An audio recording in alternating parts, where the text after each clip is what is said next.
क्या आपने कभी सोचा है कि आखिर मोनालिसा दुनिया की सबसे मशहूर पेंटिंग क्यों है?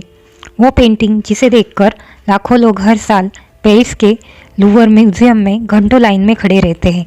इतनी छोटी सी पेंटिंग, लेकिन इतना बड़ा राज। आज हम आपको बताएंगे मोनालिसा की कहानी, उसका रहस्य और वो सब बातें जिनसे पेंटिंग अमर बन गई। साल था 1503। लियोनार्दो द विंची नाम का एक जीनियस कलाकार इटली के फ्लोरेंस शहर में रहता था। उसी समय उन्होंने एक पेंटिंग बनानी शुरू की, एक मुस्कुराती हुई औरत की तस्वीर। कहा जाता है उन्होंने इस पेंटिंग पर कई सालों तक काम किया, कभी छोड़ा, कभी दोबारा शुरू किया, और 1519 में जब उनकी मौत हुई तब भी ये पेंटिंग अधूरी ही मानी जाती थी। लियोनार्दो ने इसे चिनार की लकड़ी के पैनल पर तेल से बनाया था। उन्होंने परत दर परत बहुत पतले ग्लेज लगाए, जिससे उसकी त्वचा इतनी जीवंत लगती है कि जैसे वो अभी बोल उठेगी।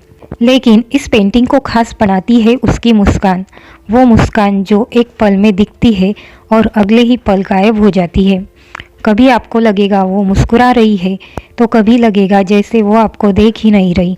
वैज्ञानिकों ने इसे स्फुमाटो तकनीक कहा है, यानी बेहद माहिन छायांकन, जिससे चेहरे पर रोशनी और छाया का खेल होता है। लियोनार्दो के इस हुनर ने पेंटिंग को एक जीवंत एहसास दे दिया। अब सवाल ये है, मोनालिसा आखिर है कौन? कई इतिहासकार मानते हैं कि वो लिसा डेल जियोकोंडो, एक व्यापारी की पत्नी थी।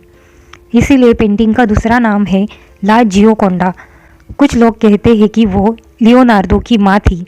मनोविश्लेषक सिगमंड फ्रायड का तो ये कहना है कि ये मुस्कान लियोनार्दो की माँ की याद से प्रेरित है, और कुछ लोग ये तक मानते हैं कि ये लियोनार्दो का खुद का आत्मचित्र है। लेकिन सच क्या है, आज तक कोई निश्चित नहीं कर पाया। लियोनार्दो की मौत के बाद ये पेंटिंग फ्रांस के राजा फ्रांसिस प्रथम के पास चली गई। सदियों तक ये पेंटिंग फ्रांसीसी महलों में छिपी रही। फिर फ्रांसीसी क्रांति के बाद इसे जनता की संपत्ति घोषित किया गया और लूवर म्यूजियम में रख दिया गया। लेकिन असली ड्रामा शुरू हुआ 1911 में, जब मोनालिसा चोरी हो गई। पूरे फ्रांस में हड़कंप मच गया। यहाँ तक कि पिकासो और अपोलिनियर जैसे कलाकारों को भी शक के घेरे में ले लिया गया। 2 साल बाद पता चला कि इसे चुराया था विंसेंजो पेरुगिया ने, जो लूवर में काम करता था। वो इसे इटली वापस ले जाना चाहता था, क्योंकि उसे लगता था कि ये इटली की धरोहर है। आखिरकार पेंटिंग बरामद हुई और वापस पेरिस लौट आई। द्वितीय विश्व युद्ध के समय मोनालिसा को छिपा दिया गया था, ताकि दुश्मन सेना इसे नुकसान न पहुंचा सके, और जब युद्ध खत्म हुआ तब ये फिर लूवर म्यूजियम में रखी गई। 1963 में इसे अमेरिका ले जाया गया। न्यूयॉर्क और वॉशिंगटन में लाखों लोग इसे देखने पहुंचे। 1974 में ये टोक्यो और मॉस्को तक भी गई, और हर जगह इसने वही कमाल किया, लोगों को हैरान और मंत्रमुग्ध कर दिया।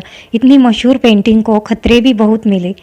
1956 में किसी ने उस पर पत्थर फेंका, जिससे थोड़ा नुकसान हुआ। 1974 में टोक्यो में किसी ने उस पर स्याही फेंकी।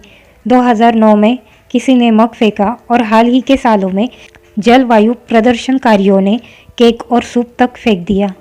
अब मोनालिसा को एक खास बुलेट प्रूफ ग्लास केस में रखा गया है।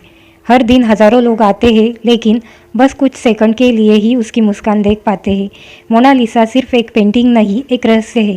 लियोनार्दो द विंची की सोच, उनकी कला और उनकी संवेदना का जीवंत प्रतीक है। उसकी मुस्कान आज भी इंसान की जिज्ञासा और सुंदरता के बीच एक फूल की तरह है, और शायद यही वजह है कि 500 साल बाद भी मोनालिसा अब भी दुनिया की सबसे मशहूर मुस्कान है। अगर आपको मोनालिसा की ये कहानी पसंद आई हो तो वीडियो को लाइक करें और शेयर करें, और ऐसे ही अद्भुत कला और इतिहास की कहानियाँ सुनने के लिए सब्सक्राइब करना ना भूलें।